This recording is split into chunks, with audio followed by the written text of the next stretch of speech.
Psalm 78, verses 2 and 3, 22 to 24, and 53. God rained manna upon them for food, bread from heaven he gave them. What we have heard and know, things our ancestors have recounted to us, we do not keep them from our children. We recount them to the next generation. The praiseworthy deeds of the Lord and his strength, the wonders that he performed. So he commanded the clouds above and opened the doors of heaven. God rained manna upon them for food. Grain from heaven he gave them. Man ate the bread of the angels. Food he sent in abundance. And he brought them to his holy mountain, the hill his right hand had won.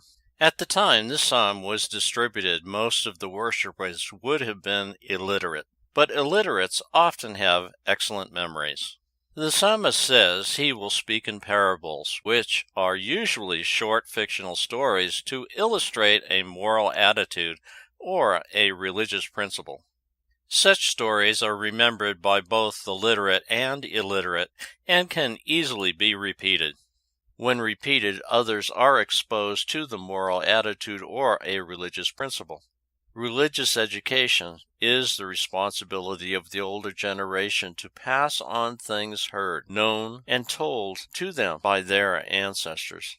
The phrase, "we recount them to the next generation," is another way of saying that parables are symbolic stories or illustrations which were passed on from generation to generation.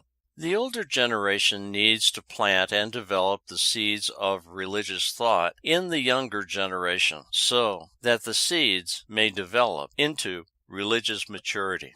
This reading tells how God took the Israelites from the slavery and tyranny of Egypt to the land that would provide them with freedom and self-government. This was done in spite of the people's arrogance and lack of understanding. Even though the people's actions turned previous gifts into something harmful, God always justly punished them with mercy and always found a way to forgive them. We too can find God performing these same actions in our lives. When we live life in a way God wants us to live it, we typically live in peace. When we break his laws, sooner or later, a correcting judgment will be given to us so that we can see the errors of our way.